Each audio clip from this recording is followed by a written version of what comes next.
Bismillahirrahmanirrahim. Assalamualaikum warahmatullahi wabarakatuh.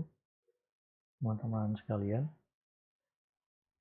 kita berjumpa lagi di mata kuliah linguistik terapan Arab. Kali ini pada sesi terakhir dan materi terakhir dari semua rangkaian materi yang sudah dibahas sebelumnya dan tercantum dalam silabus, yaitu pengenalan tentang linguistik korpus Arab.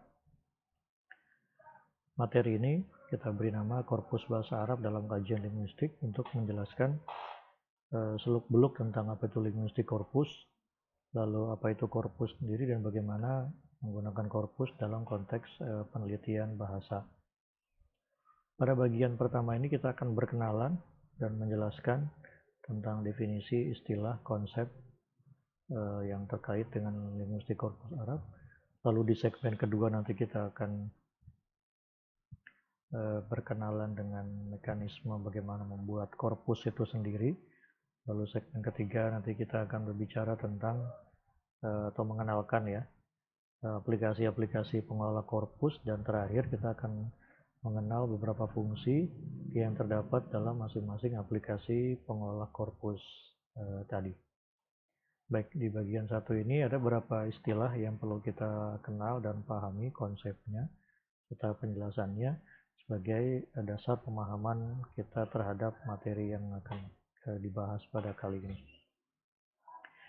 Baik, secara istilah linguistik korpus merupakan satu metode ya ataupun pendekatan terkini dalam linguistik yang berbasis komputasi. Jadi ini kaitannya dengan ilmu komputer dan kerap kemudian dikaitkan dengan linguistik komputasional. Ini istilah baru juga yang muncul lebih dulu sebelum linguistik korpus.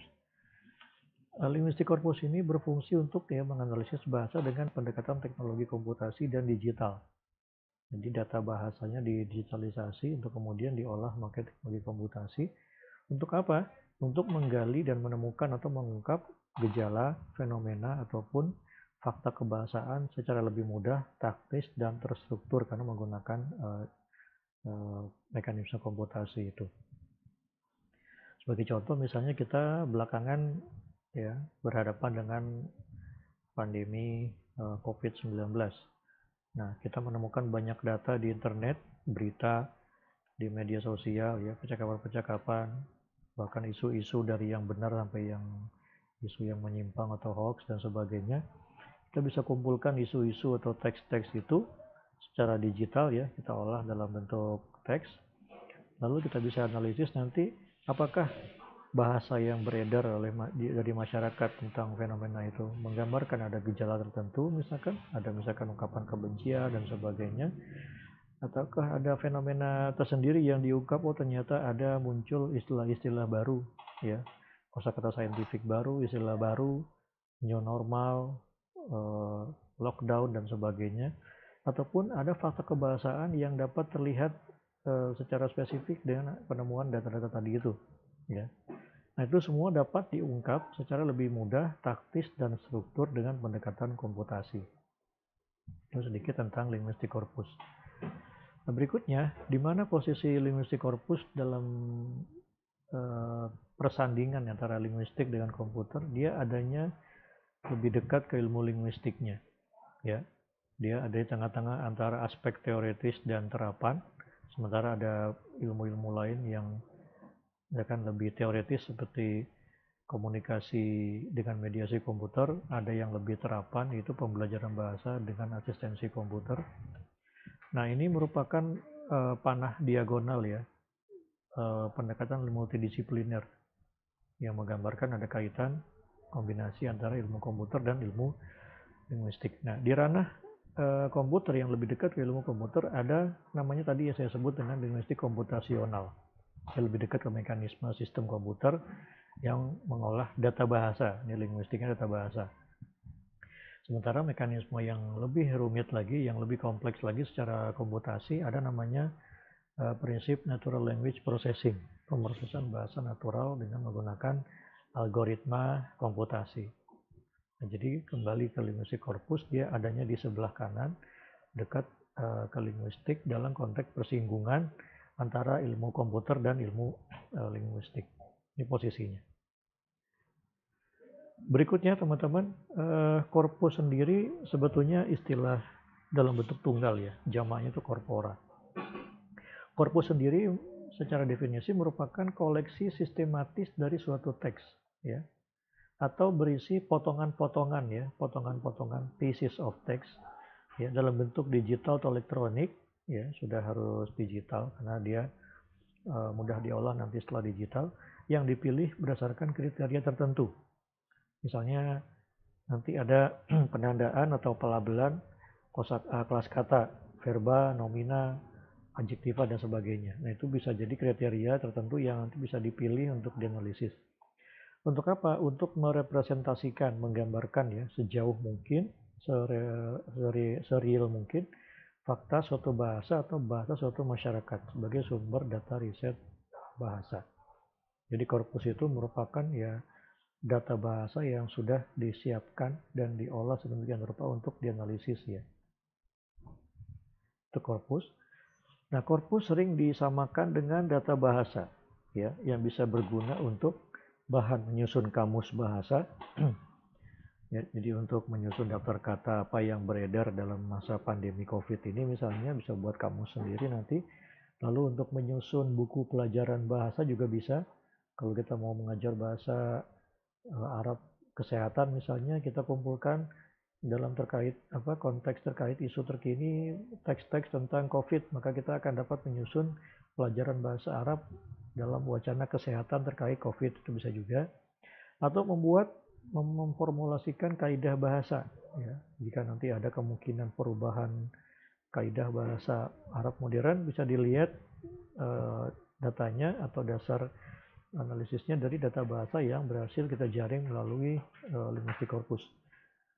Ya, korpus juga bisa digunakan untuk peneliti bahasa ya, dalam berbagai aspeknya, lalu mengidentifikasi pandangan, sikap, atau situasi tertentu seperti tadi pada kasus wacana pandemi COVID-19. Apakah ada misalkan pandangan masyarakat khusus terhadap sikap pemerintah ya terhadap penanganan wabah COVID ini, atau situasi tertentu yang misalkan menggambarkan istilah lockdown, PSBB, dan sebagainya, itu bisa dilihat dengan korpus yang berhasil kita jaring melalui sumber-sumber yang ada. Berikutnya ini biasanya terkait dengan konteks ekonomi bisnis, membaca kecenderungan publik atas objek atau produk tertentu, seperti review pada produk yang dijual online. Nah, itu kan kita bisa menggunakan. Contoh, ada orang jual produk, dijual belikan di internet, lalu pembeli menyampaikan ulasan atau review. Nah, semakin banyak ulasan itu semakin representatif ya untuk menggambarkan bagaimana sikap orang terhadap produk itu. Ada yang bilang barang itu bagus, ada yang bilang jelek, ada yang puas, tidak puas, dan sebagainya. Itu bisa dihitung nanti persentase katanya melalui data yang berarti kita jaring di sumber yang kita gunakan. Ini manfaat korpus untuk berbagai hal sebagai data bahasa. Nah, korpus itu sendiri banyak sekali modelnya. Ini kita akan ulas sedikit tentang korpus yang ada di dunia Arab atau korpus bahasa Arab ya. Ini kami kutipkan hanya 13 dari sekian banyak yang berhasil dijaring. Dalam melihat korpus ya, ada beberapa aspek yang perlu kita kenali juga ya. Selain nama dan tahun dibuatnya korpus seperti ini, ada juga sumber atau pemilik. Ya, ini ada korpus yang disusun atau dimiliki oleh University of Pennsylvania dan seterusnya. Lalu ada juga korpus berdasarkan ragam bahasanya, ada tulisan dan lisan ya. Tulisan itu ya teks, lisan itu ya suara. Nah, ukuran korpus itu berapa? Bervariasi. Ya, semakin lama biasanya kalau korpus itu diupdate, diupgrade, dia akan bertambah, dan lihat angkanya cukup fantastis, mulai dari belasan juta kata, ratusan juta, sampai bahkan ada yang di sini mengaku dia mengumpulkan 2,5 sampai 3 miliar kata, luar biasa ya. Nah, ada juga yang besarannya dihitung berdasarkan jumlah percakapan telepon. Ini korpus lisan ya, telepon. Nah, untuk apa korpus dibuat? Nah, masing-masing punya tujuan sendiri. Ini sebagai contoh, ada korpus dibuat untuk engineering bahasa dan penggalian informasi, namanya information retrieval. Atau ada korpus yang dibuat untuk penelitian umum, disajikan kepada publik untuk diteliti. Ada juga korpus yang dibuat untuk keperluan proses bahasa natural atau natural language processing, information retrieval, dan language modeling, pemodelan bahasa berdasarkan kategori-kategori tertentu. Ada juga korpus yang dibuat untuk speech recognition, pengenalan wicara, ya, untuk mengenal bagaimana gaya bicara, kosakata spesifik orang tertentu dan sebagainya. Ada juga korpus yang dibuat dengan tujuan leksikografi, menyusun kamus, ya, menyusun daftar kata dan sebagainya. Dan ada juga korpus yang dibuat misalnya ini untuk pengembangan teknologi identifikasi bahasa, ya, dari korpus lisan yang dijaring. Dari mana sumber atau material data korpus itu? Macam-macam. Ada yang dari koran, ada yang dari website berita atau kantor berita, ada yang berbagai sumber, acak, ada website penyedia layanan chat, wawancara, dan sebagainya. Ada korpus yang berdasarkan novel, koran, buku-buku non-fiksi, literatur Arab pramodern, klasik maksudnya, ya. Lalu ada juga siaran berita radio Voice of America yang direkam, konten umum di internet seperti ini. Ada juga korpus, ini unik, yang diambil dari percakapan via telepon oleh penutur asli bahasa Mesir.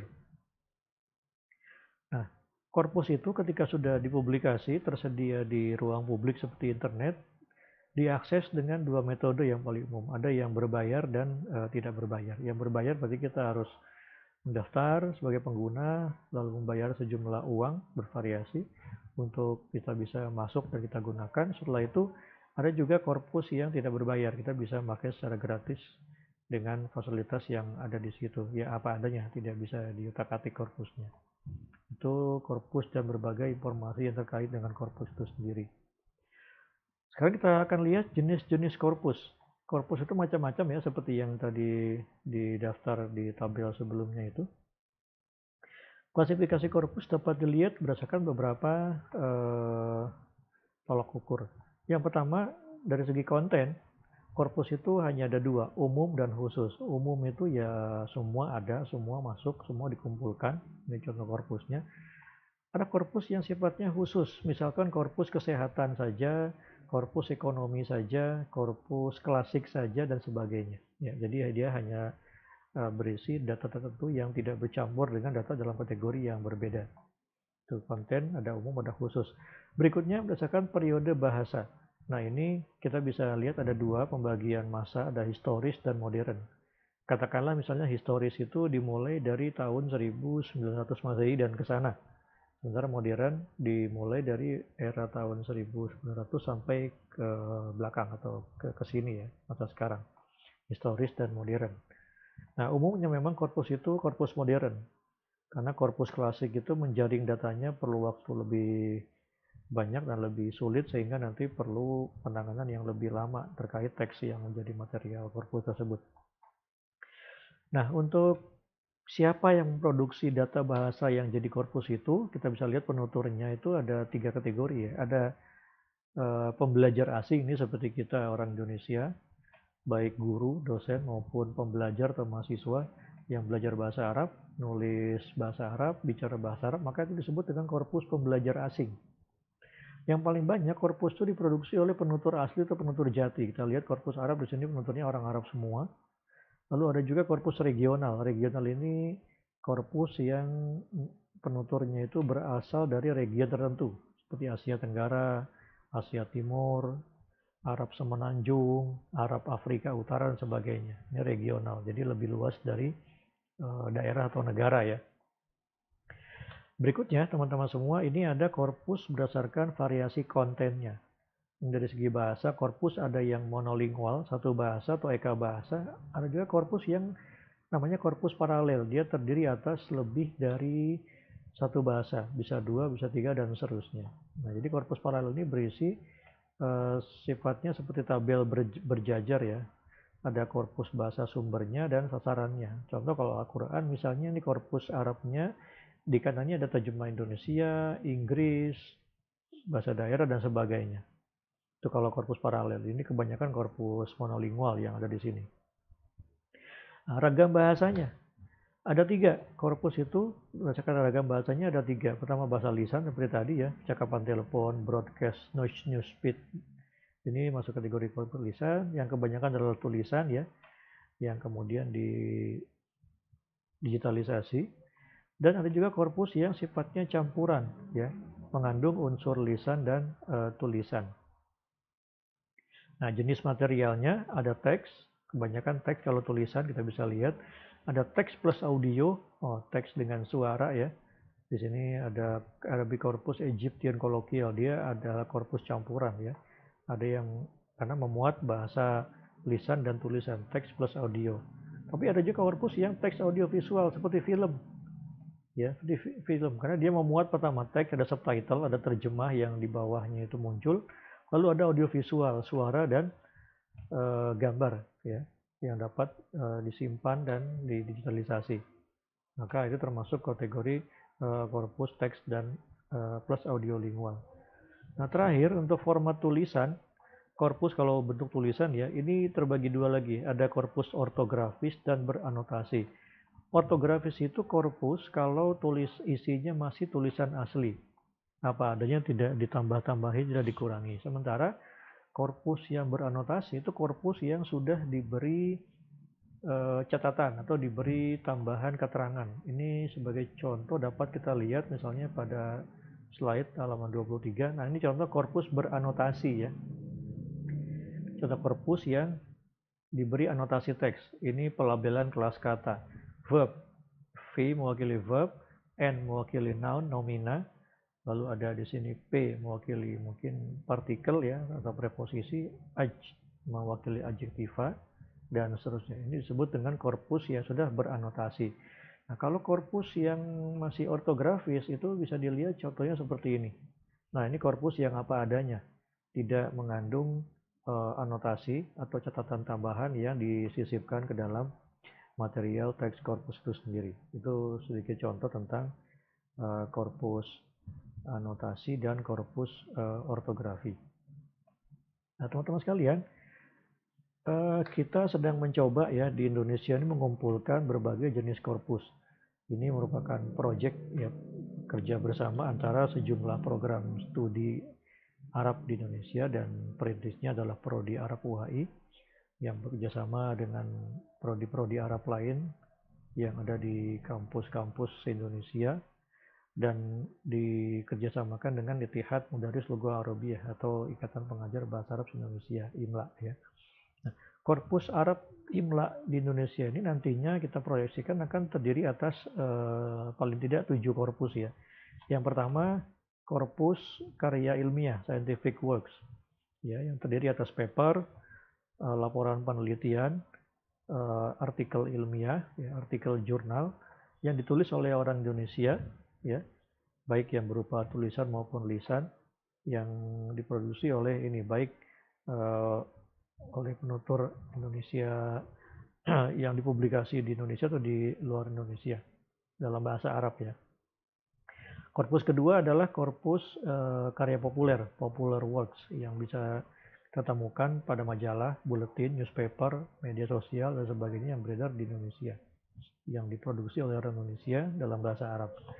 Ada lagi misalkan korpus karya sastra, literary works ya, yang biasa ditulis di masa lalu dalam manuskrip Arab kuno itu dengan Arab Melayu atau Arab Jawi atau Arab Pegon. Meskipun dia bukan bahasa Arab ya, tapi dia berbahasa Arab, paling tidak tulisannya Arab.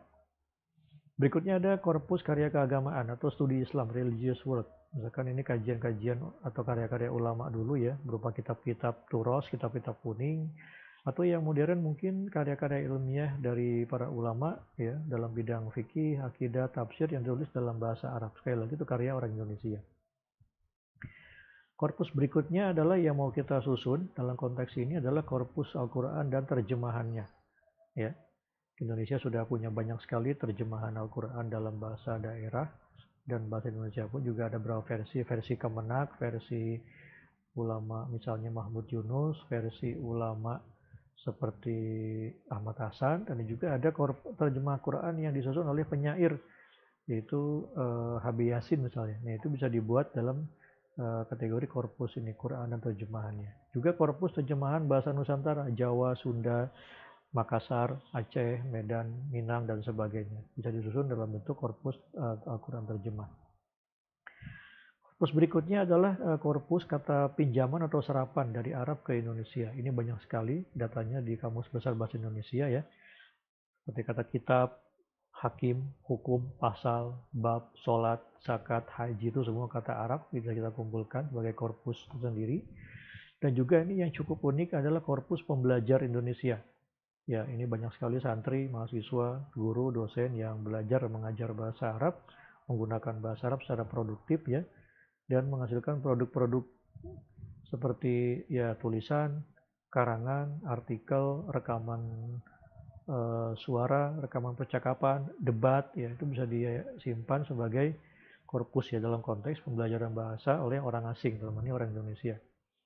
Yang bisa masuk kategori korpus pembelajar juga Arabic textbook ya, buku pelajaran bahasa Arab dan semua media belajar yang dipakai dalam konteks pengajaran bahasa Arab yang dibuat oleh orang-orang Indonesia untuk mengajar bahasa Arab bagi anak didik mereka. Ya, jadi demikian sedikit penjelasan awal tentang linguistik Arab dan korpus Arab yang ada di Arab maupun di Indonesia yang dapat digunakan untuk kepentingan penelitian maupun penyusunan kamus. Lebih lanjut di segmen berikutnya kita akan membahas bagaimana mekanisme membuat korpus, lalu mengenal beberapa aplikasi pengolah korpus, dan terakhir nanti bagaimana mengoperasikan pengolahan korpus menggunakan mesin-mesin pengolah korpus yang nanti akan kita contohkan pada segmen berikutnya. Sampai di sini segmen pertama dan terima kasih.